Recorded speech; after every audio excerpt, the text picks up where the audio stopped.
असम और मिजोरम के बीच सीमा विवाद का मुद्दा सोमवार को हिंसक हो गया। दोनों राज्यों की पुलिस और नागरिकों के बीच जमकर झड़प हुई। दोनों तरफ से खूब लाठियां भी चली। मामला बढ़ा तो पुलिस ने आंसू गैस के गोले छोड़े। इस बीच फायरिंग भी हुई। इसमें 6 लोगों की मौत भी हो गई। हिंसा के बीच तनाव के बाद असम और मिजोरम के बीच विवादित बॉर्डर पर सीआरपीएफ की तैनाती की गई है।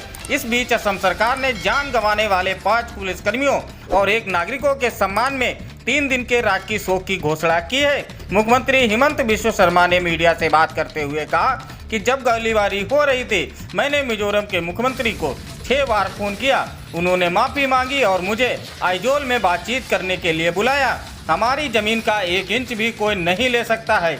इससे पहले सोमवार को शर्मा ने दावा किया था कि फायरिंग में असम पुलिस के 5 जवानों की मौत हो गई है।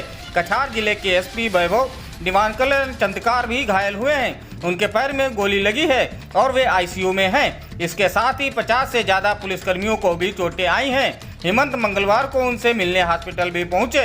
अतिक्रमण हटाने को लेकर दोनों राज्यों की पुलिस और नागरिकों के बीच ये विवाद शुरू हुआ है। इसके बाद हालात बिगड़ते चले गए और दोनों तरफ से जमकर लाठी और पत्थर चले और हमला शुरू हो गया। गृह मंत्री अमित शाह ने हाल ही में असम का दौरा किया था। उनके दौरे के 2 दिन बाद यह हिंसा हुई है। वहीं कांग्रेस ने सीमा विवाद पर हुई हिंसक झड़प के मामले में 7 मेंबर्स की कमेटी बना दी है। कमेटी मामले की रिपोर्ट पार्टी की अंतरिम अध्यक्ष सोनिया गांधी को सौंपेगी। कमेटी में सांसद गौरव गोगोई को भी शामिल किया गया है। इस बीच मामले में एक और नया विवाद जुड़ गया है। दरअसल असम के मुख्यमंत्री हिमंत बिश्व शर्मा ने अपने सोशल मीडिया अकाउंट पर एक वीडियो ट्वीट किया है। इस वीडियो में मिजोरम पुलिस के जवानों को जश्न मनाते हुए दिखाया गया है। वे स्थानीय लोगों से हाथ मिला रहे हैं और एक दूसरे को बधाई दे रहे हैं। असम के सीएम ने लिखा है कि असम के 5 पुलिसकर्मियों की हत्या और कई लोगों को घायल करने के बाद मिजोरम पुलिस और उसके गुंडे ऐसे जश्न मना रहे हैं। दुखद और भयावह है यह। शर्मा ने अपने पहले ट्वीट में 6 पुलिसकर्मियों के मारे जाने का दावा किया था। हालांकि सरकार ने देर रात जारी बयान में 5 पुलिसकर्मियों की मौत की जानकारी दी है। एक अन्य ट्वीट में शर्मा ने लिखा है कि इस बात के पुख्ता सबूत हैं कि मिजोरम पुलिस ने असम पुलिस के जवानों पर लाइट मशीन गन का इस्तेमाल किया है। यह बेहद दुर्भाग्यपूर्ण है और उनकी मंशा को दर्शाता है। हिंसा को लेकर असम पुलिस की तरफ से कहा गया है, यह दुर्भाग्यपूर्ण है कि मिजोरम से कुछ असामाजिक तत्व असम के सरकारी अधिकारियों पर पथराव कर रहे हैं। ये अधिकारी लैलापुर में राज्य की जमीन को अतिक्रमण से बचाने के लिए तैनात थे। सोमवार को विवाद के बाद असम मिजोरम बॉर्डर पर लाठी पत्थर लेकर लोग जमा हो गए थे। दोनों राज्यों के बीच सीमा विवाद तब गहराया जब असम पुलिस ने अपनी जमीन पर कथित अतिक्रमण हटाने की मुहिम शुरू की। असम सरकार की टीम जब 10 जुलाई को मौके पर पहुंची तो कुछ लोगों ने आईडी से हमला कर दिया था। इसके बाद यहां से विवाद बढ़ना शुरू हो गया और दोनों तरफ से पुलिस की तैनाती कर दी गई थी। केंद्रीय गृह मंत्री अमित शाह ने सोमवार की हिंसा पर असम और मिजोरम के मुख्यमंत्रियों से बात की है। उन्होंने सीमा विवाद को शांति से हल करने को कहा है। जानकारी के मुताबिक सोमवार देर शाम को दोनों राज्यों की पुलिस विवादित जगह से लौट गई है। गृह मंत्री ने 2 दिन पहले ही नॉर्थ ईस्ट राज्यों के मुख्यमंत्रियों के साथ सीमा विवाद को लेकर शिलांग में एक मीटिंग की थी। इसमें असम, मेघालय, अरुणाचल प्रदेश, त्रिपुरा, नागालैंड, मणिपुर, मिजोरम और सिक्किम के मुख्यमंत्री, मुख्य सचिव और पुलिस प्रमुख शामिल हुए थे। असम मिजोरम सीमा विवाद को लेकर दोनों राज्यों की पुलिस और नागरिकों के बीच खूनी संघर्ष को लेकर कांग्रेस ने केंद्र सरकार पर हमला बोल दिया है।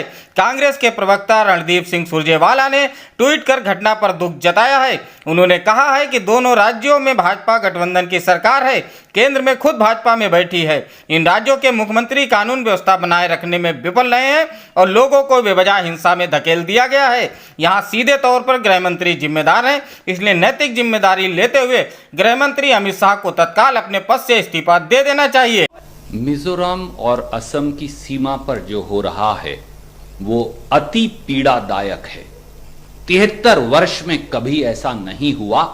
भारतीय जनता पार्टी और मोदी सरकार को अपना सर शर्म से झुका लेना चाहिए। दोनों प्रांत हमारे अपने प्रांत हैं, वो हमारे भाई बहन हैं, हमारे परिवार का हिस्सा हैं। ये नालायकी है दोनों प्रांतों के मुख्यमंत्रियों की और वहां की सरकारों की और केंद्र सरकार की। दोनों प्रांतों में, मिजोरम में और असम में एनडीए की, भारतीय जनता पार्टी समर्थित सरकारें हैं। दिल्ली में भी बीजेपी की सरकार है। कौन जिम्मेवार है? क्या वहां के मुख्यमंत्री कानून व्यवस्था नहीं बनाए रख सकते तो फिर उनको डिसमिस कर देना चाहिए। और अगर गृह मंत्री दो प्रांतों में इस प्रकार का टकराव पैदा करवाएंगे और 6-6 हमारे पुलिस के सिपाहियों की जान जाएगी, तो गृह मंत्री जो इंटरनल सिक्योरिटी के जिम्मेवार हैं, उन्हें अपने पद पर बने रहने का अधिकार नहीं। अमित शाह जी, या तो आप घर चले जाइए या इन दोनों सरकारों को बर्खास्त कर दीजिए और समस्या पर नियंत्रण करिए। हम अपने भाइयों को सीमा पर ऐसे लड़वाएंगे तो देश चलेगा कैसे?